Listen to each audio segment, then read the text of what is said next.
Nongeye kukwifuriza ibihe byiza ukomeje kudukurikira ukomeje kwa natwe uri hirya no hino mu bice bitandukanye by'u Rwanda ndetse no hanze y'igihugu cy'u Rwanda. Guha ikaze mu makuru yacu, nizera neza kumeze neza. Niba warakoze subscribe ndizera neza ko ibintu bishobora kugenda biba byiza cyane kurushaho. Niba utari wayikora kuyikora biroroshye cyane, nukora munsi gato y'inkuru twakoze ukaba handitse ijambo subscribe magambo atukura ugakandaho, hanyuma ukananyeganyeza n'inzogera kugira ngo ujye uba uwa mbere mu kubona amakuru twaguteguriye. Hanyuma reka nguhe ikaze mu makuru yacu, reka tuganire amakuru atugera muri akanya avuga yuko hari umugabo uvuga gusambanya umwana w'imyaka igera kuri 3 ndetse n'umwana w'imyaka igera ku 8 bivuga ko ari uwe. Ni umugabo w'imyaka 45 y'amavuko utuye mu kagari ka Ruhango umurenge wa Gisozi mu karere ka Gasabo, aravuga gusambanya umwana w'umuturanyi w'imyaka 3 n'uw'imyaka igera ku 8. Aya makuru dukesha ikinyamakuru BTN TV yahamijwe n'umugore w'uyu mugabo, akaba yavuze uko rero mu by'ukuri yamenye uburyo uyu mwana w'imyaka igera kuri 3 yasambanyijwe.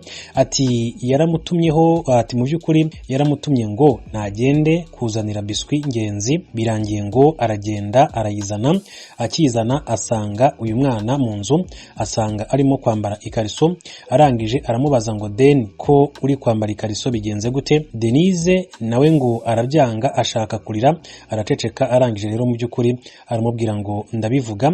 Denise arangije aramubwira ati none se ntitwarimo dukora udupipi? Undi ahita amwihorera, biza kurangira gutyo. Hanyuma rero mu by'ukuri uyu mugore avuga ko nyuma uyu mwana witwa Ngenzi yaje kumubwira ati mama, uzi yuko papa na Denise yambwiye ngo bakoze udupipi. Avuga ko yahise ahamagara uyu mwana amubaza uko byagenze, nawe rero arabimubwira. Nyuma yo kuganira n'uyu mwana rero mu by'ukuri ngo yahamagaye urwego rw'igihugu rw'ubugenzacyaha RIB kugira ngo arumenyeshe iki kibazo. Nk'uko uyu mugore akomeza abivuga, si ubwa mbere uyu mugabo ngo yaba avuzweho gusambanya umwana, kuko ngo na tariki ya 2 Mutarama 2021 ubwo yari yiriwe mu kazi mu Gatsata, ubwo yari atashye ngo ageze mu rugo asanga ikariso y'umwana we y'imyaka 8 mu buriri bwabo. Hanyuma yabajije uyu mwana icyabaye ntiyamubwira, yongeraho kumubaza muri Gashyantare 2021 amusubiza ko se yamusambanyije yasinze.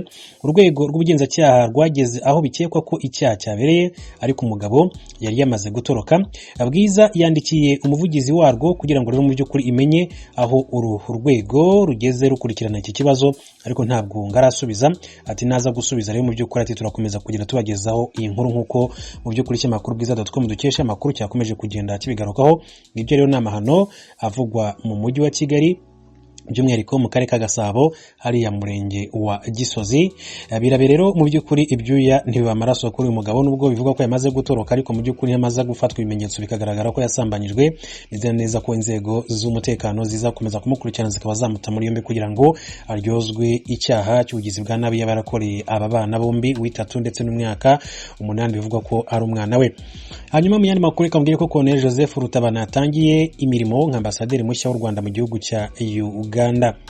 Amakuru dukesha ikinyamakuru cyane mu Rwanda aravuga yuko kuva ejo kuwa 4 tariki 26 Werurwe Colonel Joseph Rutabana yatangiye imirimo nk'ambasaderi mushya uhagarariye u Rwanda mu gihugu cya Uganda. Minisiteri y'Ububanyi n'Amahanga ya Uganda yatangaje ko Colonel Rutabana yashyikirije Minisitiri Sam Kutesa impapuro zimwemerera guhagararira u Rwanda mu gihugu cya Uganda. Iyi minisiteri yagize iti uyu munsi mu gitondo Honorable Sam Kutesa, Minisitiri w'Ububanyi n'Amahanga, yakira impapuro zemerera Joseph Rutabana kuba ambasaderi mushya wa Repubulika y'u Rwanda mu gihugu cya Uganda. Colonel Rutatina na Minisitiri Sam Kutesa kandi bagaragaje icyifuzo n'ubushake bwo gushimangira umubano w'u Rwanda na Uganda, nk'uko iriya minisiteri yakomeje kugenda ibitangaza muri rusange. Hanyuma kandi muri Nzeri uyu mwaka ushize nibwo inama y'abaminisitiri yagize Colonel Rutabana Joseph ambasaderi w'u Rwanda muri Uganda asimbuye General Major Retired Frank Mugambage wari umaze imyaka 11 ari ambasaderi w'u Rwanda muri icyo gihugu cya Uganda. Ambasaderi Rutabana yari asanzwe ari ambasaderi w'u Rwanda muri Israel. Rutabana Joseph ambasaderi yatangiye imirimo nk'uhagarariye u Rwanda muri Uganda mu gihe umubano w'ibihugu byombi umaze imyaka agera kuri 4 warajemo agatotsi kubera ibirego impande zombi zishinjanya ku buryo rero byagize ingaruka ku nyungu zitandukanye z'ibihugu byombi. U Rwanda rushinja Uganda gukora n'abashaka kurungabanyiriza umutekano bahabwa mu by'ukuri rugari muri icyo gihugu n'ububasha bwo kugirira nabi abanyarwanda badashyigikiye ibikorwa mu by'ukuri by'iterabwoba. Muri Kanama 2019 ku buhuza bwa Angola na Repubulika Demokarasi ya Kongo, ibihugu byombi byasinye amasezerano agamije kubyutsa umubano no guhosha ibibazo byari bimaze iminsi hagati y'ibihugu byombi. Ibyatumye muri Kamena na Nyakanga 2020 Uganda itangira kohereza u Rwanda bamwe mu baturage barwo bari bamaze igihe bafungiwe muri icyo gihugu mu buryo bunyuranyije n'amategeko mu mugambi wo gukomeza guhosha ibibazo bihari.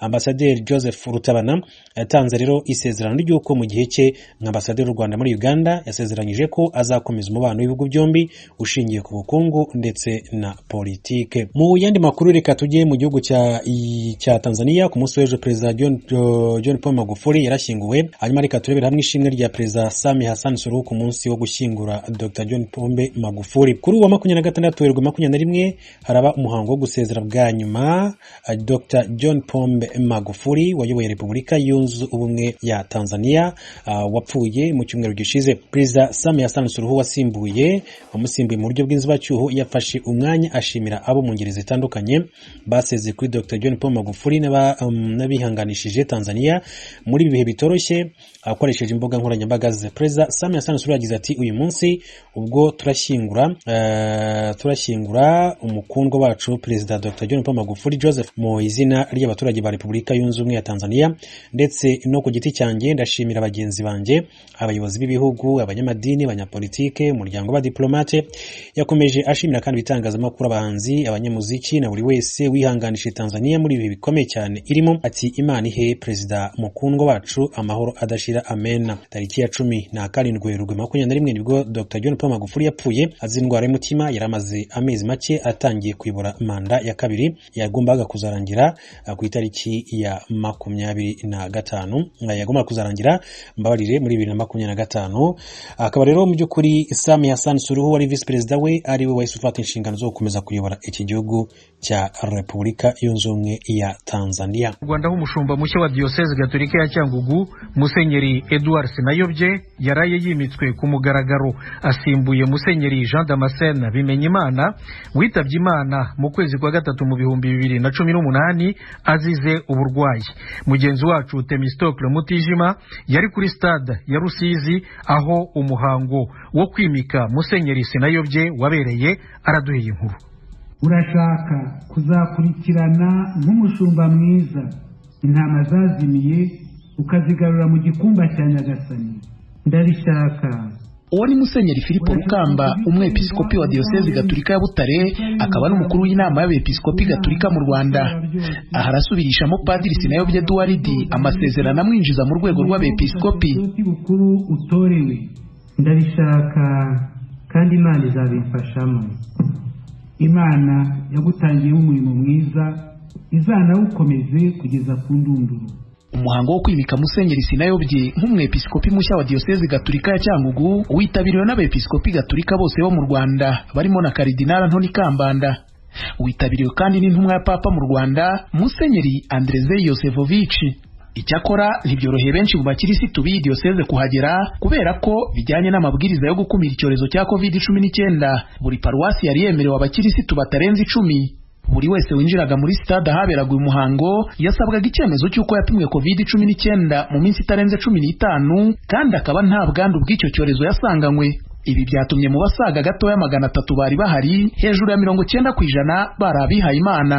Nyuma yo gushyikiriza umwepiskopi mushya inkoni y'ubushumba, Musenyeri Filipo Rukamba yamusabye gukoresha ubunararibonye yakuye mu yindi mirimo yakoze, by'umwihariko akita ku bababaye. Ubutumwa bwose wakoze mu gufasha Diocese ya Butare no kwita ku bapadiri, abiyeguriye Imana n'abafaratiri kimwe n'abantu mwahuye ukabafasha ku buryo bwinshi, bizatuma ugira umutima wumva vuba ibyo Diocese ikeneye.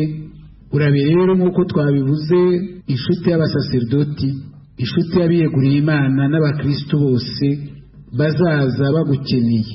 Ube n'ubuhungiro bw'abababaye n'abafite intimba bazaza bagusanga. Musenyeri Edouard Sinayobye wasezeraniye kuyobora Diocese ya Cyangugu uhereye kuri wa 4 yasabye abakristo bayo cyo kimwe n'abihaye Imana bagenzi be kumuba hafi muri izo nshingano. Ndabasaba kutajya hirengeye ngo mundebere kure n'umusifuzi w'umupira w'amaguru wa wundi wandika ibitego batsinze agasifura amakosa agatanga amakarita y'umuhondo n'umutuku. Ubwo mwaje kunshyigikira mwaje no guhamya inshingano zo kumba hafi muri byose. Ntuzazuyaze kungira inama, kunkebura ndetse no kunkosora. Kariya kajambo gakoreshwa ngo nyiri cyubahiro ntikazatume